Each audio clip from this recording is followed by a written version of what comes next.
Heather was killed almost instantly. Her body was then dragged to the bathroom.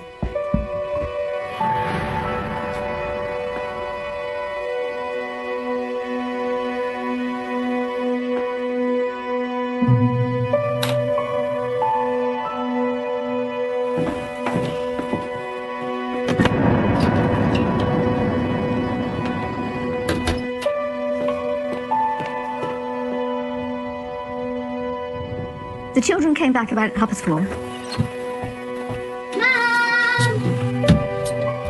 Terry went into his bedroom, which is the first one inside the door, and Caitlin went in to look around for her mum. The horror of what had happened was now compounded in the way it was discovered. Caitlin prefers that her identity is not disclosed. We went through to the kitchen, she wasn't there. Went through to the bedroom, she wasn't there. By this point, there was this strange feeling that something wasn't right, because she wouldn't have gone out when she knew we were coming back from school. And then that only left the bathroom. And I looked at Terry and I said, Terry, I know something isn't right. I know she's in there.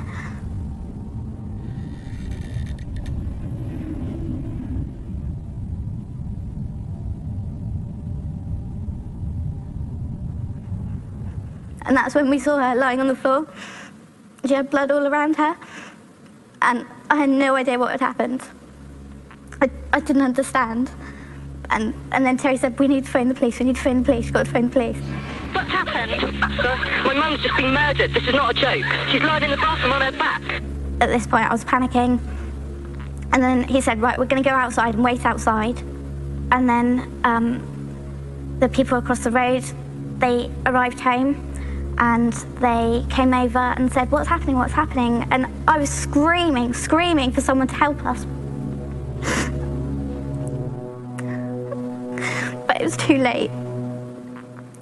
She's already dead. And I was 11 years old. As in most cases, the police are fairly careful about what they put out. But we kind of realised that there was something particularly awful about this crime. The scene appeared to have been constructed in such a way that the children should come back and find their mother dead. And at that stage, we didn't know just how badly she had been mutilated. What police also kept secret was that the killer had left behind a unique trademark. Detective Inspector Jez Noyce was in charge of forensics. In her right hand, she had a clump of hair, a number of strands of hair that were cut at both ends, so cut presumably once by a barber, perhaps, or a hairdresser, and then subsequently cut. And that was placed in her right hand, which was just positioned on her, across her abdomen. And then underneath her left hand on the floor was another lock of cut hair, and that was hair that belonged to Heather herself. Leading the investigation was Detective Superintendent Phil James, a veteran of more than 20 murder cases. This was the most complex case that I'd ever dealt with. At the beginning, we didn't really understand why the murderer had cut Heather's hair and placed it in one hand, and why did he feel it necessary to bring hair with him to that scene? You know, what was the significance of the hair in the hand? The answer would provide an extraordinary glimpse into the psyche of this killer.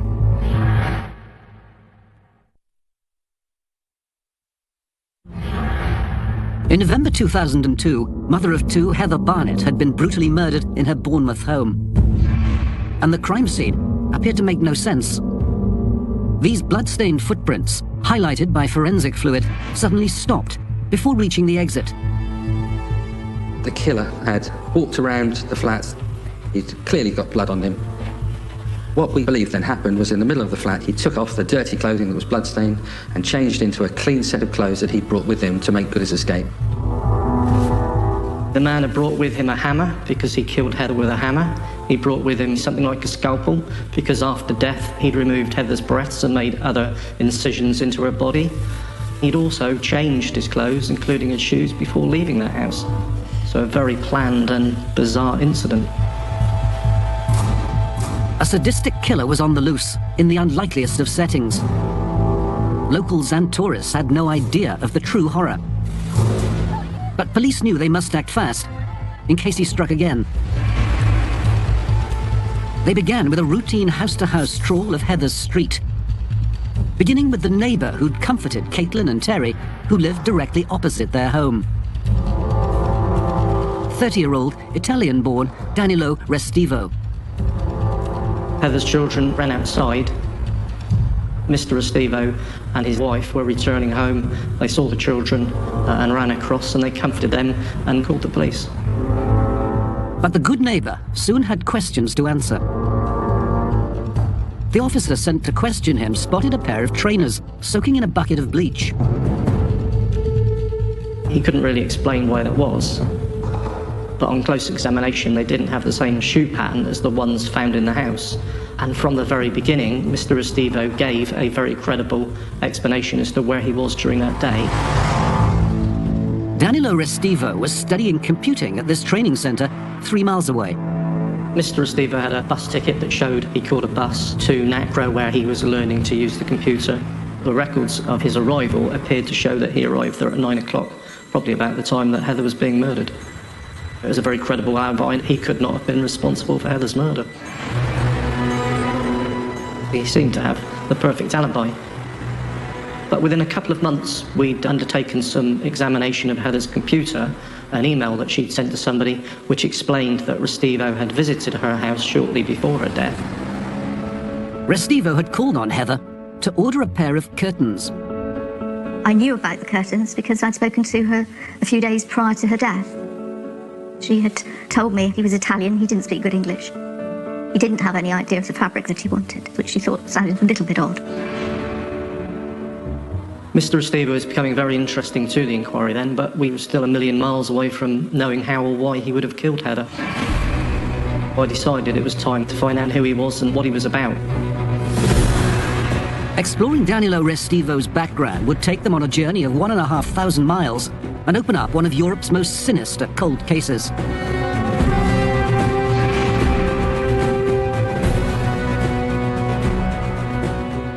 "250 miles southeast of Rome, in the region known as Basilicata, the small town of Potenza lies in the foothills of the Apennine Mountains.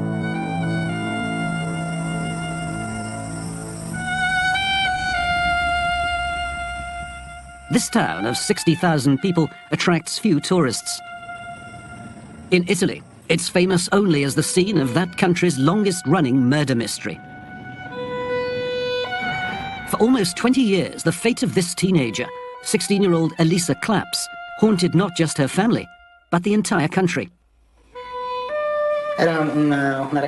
She was a very simple girl, very friendly, and always there when her friends needed her. Sometimes she was even too naive, and maybe she paid for that because she couldn't see evil in other people.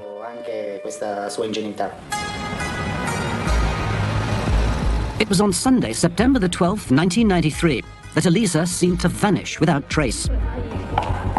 The last place she was seen was here, at Potenza's imposing Church of the Holy Trinity. And the person she was with was Danilo Restivo. What had happened was she had had some advances from Danilo Restivo during that summer, the 1993 summer. He had, what the Italians called, he declared his interest to her. And she had said she wasn't interested. She had another boyfriend at the time, and she just didn't really want to get involved with him. In 1993, Restivo was 21 years old. At this college in the town, he was an average student, studying to be a dental technician. But his family had hoped for better. His father was one of Potenza's leading citizens, director of the regional headquarters of the National Library. The family also had close links with the powerful church authorities in Potenza. At Restivo's 18th birthday party, a principal guest was the priest in charge of the Holy Trinity Church, Father Mimi Sabia. With friends and family in high places locally, Restivo was maybe surprised at being turned down for a date. Restivo was undeterred, if you like, and Elisa, being a very kind-natured girl, agreed to see him on the 12th of September. He had phoned and said, "Look, please can I see you? I want to give you a present." They agreed to meet at the Holy Trinity Church. Restivo says that he took her into the church, they had a conversation, and he left shortly afterwards. Later that day, when Elisa didn't return to the family's apartment here, her brother began to panic. L'allarme è scattato per due motivi. We were alarmed right away. Non aveva... Elisa had never been late without telling us, and if she was going to be late, she would phone. Si era sempre premurata. So that was very strange behavior on her behalf. Non era un suo comportamento abituale. Elisa had mentioned her planned meeting with Restivo, and so her brother hurried to the center of town. La porta era chiusa in quanto The door of the church was locked, and I was told the priest had gone on a break to a health spa. una località termale. Riuscì a... So I managed to track someone down who had another key. direttamente dietro l'altare. I went inside. Poi vidi questa I headed straight for the altar. di legno che There was a wooden door behind the altar, leading upstairs, ai piani superiori e la porta era chiusa. but that door was locked. Era lì, purtroppo non ricordo. I asked them to unlock the door, but I was told it was impossible. Only the priest had the key. Aveva soltanto il parroco. Elisa's brother tracked down the address and a phone number for Restivo's family. Durante la telefonata During the call, I was positive something very serious had happened. lui era He wouldn't give me a straight answer. poste e I was sure Restivo was lying or hiding something. mi stava nascondendo la verità. Restivo was eventually brought in for questioning here at the local police headquarters in Potenza. Though Restivo denied any knowledge of Elisa's whereabouts, he still had some explaining to do. On the afternoon of that Sunday, Restivo went to a local hospital for a cut on his hand. Now, he claimed that he got that cut falling down a half-built escalator. He went to the escalator because he wanted to have a look at it, which always struck people as a very strange explanation. But there was still no evidence that Elisa had even been harmed. Restivo said she'd told him she dreamed of running away from Potenza to a big city like Naples. He remained steadfast under interrogation. Danilo Restivo did say that he had met Elisa Claps at the church. They were having a chat. He always claimed that he left her in the church. No harm had come to her as far as he was aware. The examining magistrate who was looking into the case said he did not accept Danilo Restivo's version of events and his explanation for what happened on the day. He was never charged with the disappearance or murder of Elisa Claps. What he was charged with was essentially misleading a magistrate. Restivo spent 10 months behind bars in Potenza's small prison and was then released. Almost a decade went by as Restivo turned from the slender young man to an overweight, disheveled-looking 30-year-old. He spent time in other parts of Italy. Then there's a little bit of a hazy period just before he arrived in Bournemouth, which was in the spring of 2002. So it's not entirely clear what he was doing precisely before that time. He came to Bournemouth to visit an Italian woman who'd settled here some years earlier. He struck up a relationship with Fiamma Marsango, who he subsequently married, via the internet. He came to visit her in the early part of 2002 to follow up their internet relationship, and essentially moved into Fiamma's house, right opposite Heather's house. Once police became aware of Restivo's past, by 2004, he was their prime suspect. We knew he was the main suspect in the disappearance of Elisa Claps, but you can't lock away a man when you haven't got sufficient evidence. But was Restivo's alibi as solid as it looked? The sheet he'd filled in, showing he arrived for work at 9 a.m., appeared to have been altered, but was inconclusive as evidence. He could prove he'd boarded a bus at 8:44. His ticket was stamped with the time. But CCTV pictures of the road junction close to Heather's house suggested a different story. At 9:25, the footage shows Heather's car turn into Capston Road as she returned from dropping her children at school. 47 minutes later, at 12 minutes past 10, a man wearing a hoodie emerges from the same road, making for the bus stop. The footage is far from clear, but if that was Restivo, his alibi would be false. So had Restivo boarded a bus at 8:44, as his ticket proved, but then simply got off at the next stop, returning to kill Heather. Even under formal questioning, Restivo gave nothing away. On the same month that Heather Barnett was killed. Ok, che sono andato a casa di Ella. I went to Heather's home. Per commissionare delle tende. To commission some curtains. Mr. Restivo is very good at presenting himself as a bumbling idiot that cannot understand English particularly well, but you soon realise that that's far from the truth. We're going to be put in Fiamma's bedroom. It gave him the opportunity to listen in English, then wait while somebody else translated it, giving him double the time to think of an answer. And that cold calculation carried on throughout the interviews with the police. The curtains had to be measured. Io avevo difficoltà a farmi capire da Ella. And I had difficulties making myself understood. We always knew that we were just missing one piece of that jigsaw, so I decided it was time that we should perhaps do some surveillance on Mr. Restivo. Certain now that he was the killer, one of the longest-running surveillance operations ever staged was put in place. It was monitoring him 24/7 with the use of camera equipment, surveillance equipment. It was following him throughout the day and until he went to sleep. It was listening to him. We had placed bugs into his home address and his vehicle so we could monitor conversations and his activity. The bugging device would soon reveal a powerful fetish. But would it reveal the murderer as well?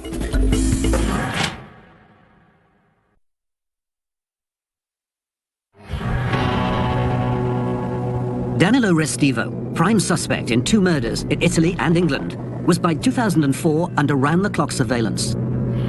And with bugs installed in his Bournemouth home, police devised a trap. The newspapers hadn't yet been told about Restivo's link to the case of Elisa Claps. So how would he react once this was made public? I had a phone call from Phil James. He said, can we meet? And we met across the road in the hotel from here, from this building.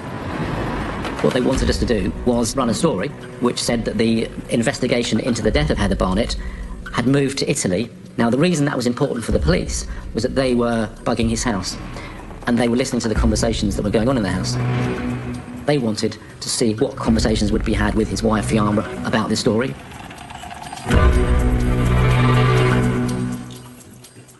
As the newspaper went on sale, the detectives waited anxiously for any signs of panic from Restivo. There were certainly conversations had between him and Fiamma about the coverage and about what was going on. But he didn't incriminate himself. He certainly didn't offer himself up as somebody who might have done something. So had police got it all wrong, spending thousands of hours tailing an innocent man? Their spy cameras would soon provide the answer.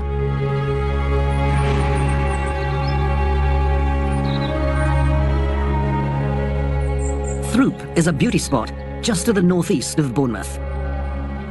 The surrounding meadows are a favourite with country lovers and dog walkers. So what lured Danilo Restivo here on a summer's day in 2004? The undercover officers, stalking their prey with a zoom lens video camera, quickly began to suspect that Restivo had come here to kill. I got a phone call from the surveillance officer saying, look, boss, we're becoming very concerned about his behaviour. He is following women, he's hiding in bushes.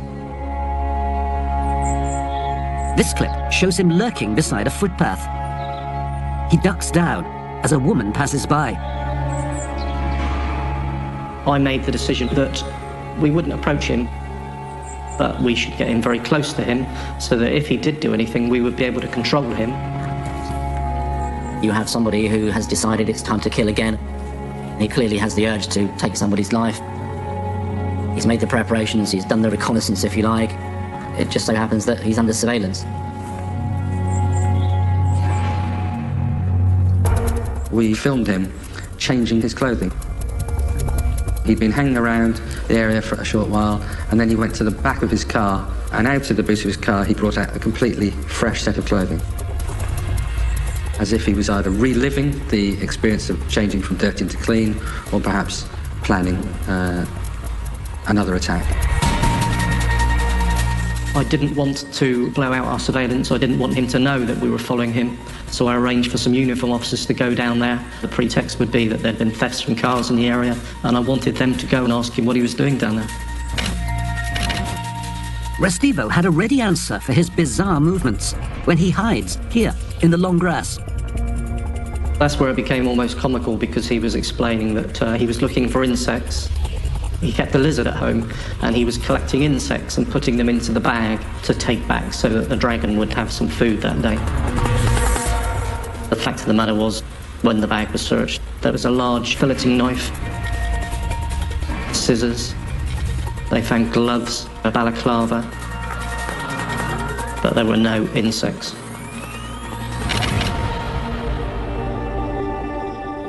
In essence, what he had with him was a murdering kit. You know, there's no other way to describe it, really. And he'd been wandering around with that little satchel that afternoon. The actions of the police that day stopped someone else losing their life at the hands of Daniele Restivo. A very chilling piece of footage. We were told that they were just one step away from finding the breakthrough.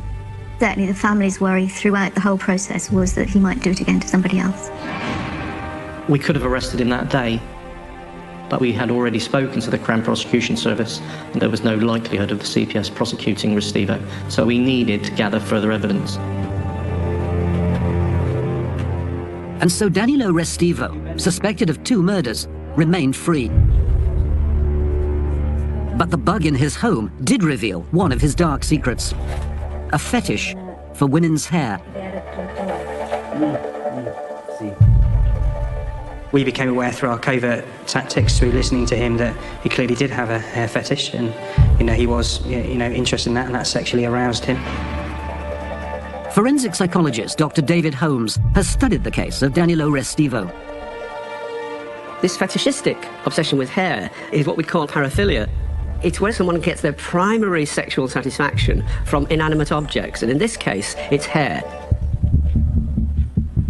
Restivo was not content with just looking at women's hair. During 2006, surveillance would reveal him going much further. His fetish was so strong that he constantly risked capture, secretly snipping strangers' hair in broad daylight. The covert surveillance activity showed him getting onto buses and sitting behind females to gain his trophy, his cut head hair. He was clearly doing that whilst we were surveilling him. He doesn't obtain it from hairdressers, or it would be very easy for someone with this predilection. This has to be cut from innocent victims, generally speaking, in public. Part of the satisfaction he gets from possessing the hair is actually that pursuit, the thrill of the chase, if you like. The guy clearly takes extreme risks. Police decided to let him continue rather than make an arrest. What would the outcome of that have been? Probably very minor.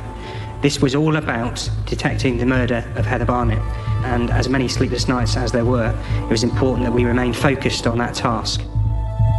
I sanctioned a full review of the investigation, a fresh look. It wasn't over. There was a lot of unfinished business. Perhaps new developments in forensics would finally unlock this mystery. The most tantalizing clue was the lock of dark brown hair brought by the killer and placed in Heather Barnett's right hand. Already, this had been compared with DNA samples from the family of Eliza Claps, her brother and her mother Philomena, but without a match. In 2007, it was handed over for analysis to Dr. Stuart Black of Reading University. He's developed remarkable techniques for pinpointing where in the world a hair sample derives from. The hairs were wrapped in foil, then flash heated to release the chemical isotopes within. The water we drink and other environmental factors leave a tiny chemical imprint in each strand of hair. And because hair grows at roughly a centimetre a month, it provides a precise record, a timeline of where we've been. You get an isotope ratio which is very different in the UK to even parts of Europe and areas of the US and so on. These tests revealed that the hair belonged to someone from Britain, but that they'd visited Valencia in Spain 2 months before the hair was cut. 9 weeks later, the same person visited Florida, the city of Tampa. Police were praying that such extraordinary precision would help identify the person whose hair it was. Yet a public appeal yielded no results. It could quite easily have fitted the pattern of someone who'd holidayed in the US and Spain. I was hoping that would actually be a positive result, that fitted somebody's profile. I would love to know whose hair that was, but we are still none the wiser as to where that hair has come from. So did the person simply miss the appeal? Or had the hair perhaps been cut from the victim of an earlier killing? Either way, it was a crushing disappointment. But forensic science still offered the best hope of a solution. Police re-examined the shoes seized from Danilo Restivo, trainers which he'd soaked in bleach. Tests and examinations have been carried out over the years, but we were left with the possibility of what's called an LCV test. This new technique was able to highlight minute traces of blood, invisible to the naked eye, but which show up here as blue. What that gave us was patterns of blood within the sole of the shoe, on the inner sole. If you imagine, if you take stocking feet and you tread in some blood, and you then put your feet into a pair of shoes, there will be patterns of blood where the pressure points of your feet are. Police suspected these were the trainers brought specially for the getaway. The ones he'd arrived in, and whose sole pattern did match the bloodstains, were got rid of and never found. They could now prove that Restivo had stepped in blood before putting the clean trainers on. But was it the blood of Heather Barnett? Bleach has the effect of destroying DNA. So whilst we were able to identify blood in the trainers, we were never able to identify whose blood that was. The clinching piece of forensic evidence seemed to be beyond their grasp. But then, this small hand towel, found in Heather's workroom and speckled in blood, was sent for new analysis. I was always waiting for that call, that there'd been a breakthrough. In 2008, I got that call from Jez. So was this the piece of forensic evidence which would finally nail Restivo?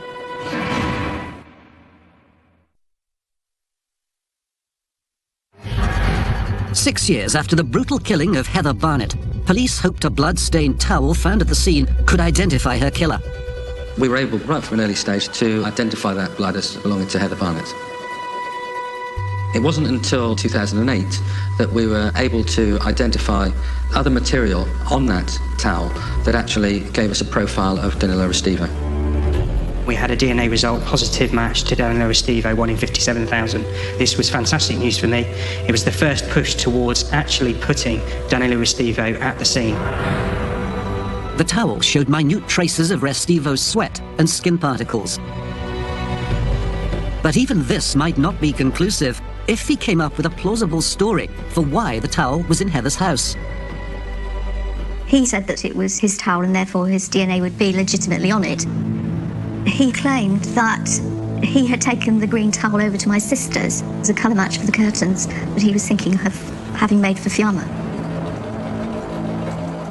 However, when I had spoken with my sister right at the beginning, she had said that he didn't have any idea what colour he wanted.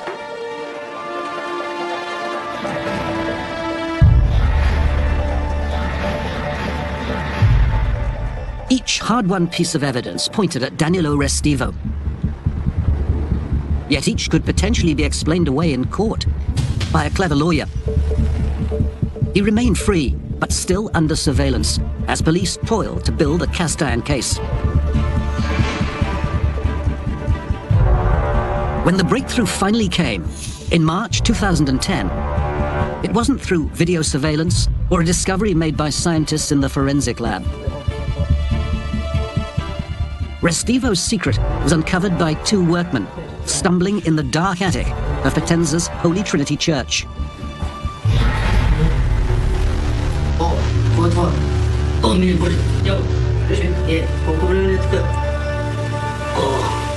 17 years after she was last seen alive, here were the remains of Elisa Claps.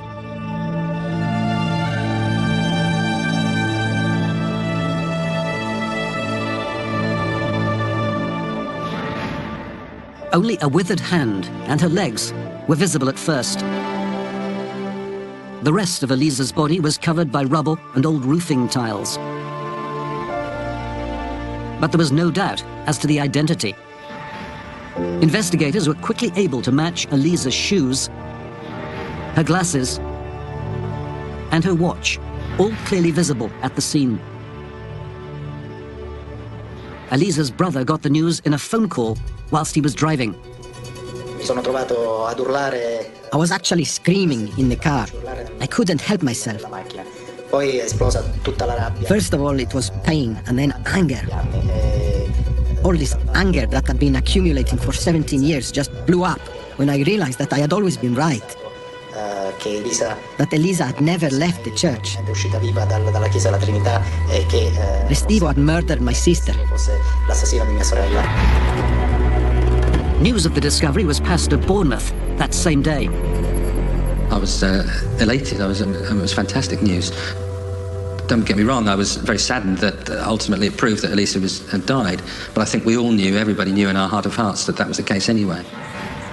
As Italian crime scene investigators set to work, an extraordinary picture began to emerge. There were striking similarities between the way that Heather was murdered and the way that Elisa was murdered. Both ladies had their hair cut. Both ladies had their bra cut between the cups of the bra. Both of them also had their trousers opened and then pulled slightly down with their underwear pulled slightly down. Both ladies were attacked from behind, and then both of them were dragged into a quieter area where Restivo carried out the further acts that he did. Restivo's past had caught up with him at last. 8 years after Heather Barnett's murder, he was charged with that crime.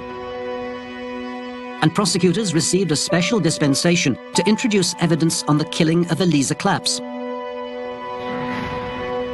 But at his trial at Winchester Crown Court, Restivo denied any involvement in either murder, saying any link he had to both victims was mere coincidence. My assessment of Restivo, watching him every day through that 8-week trial,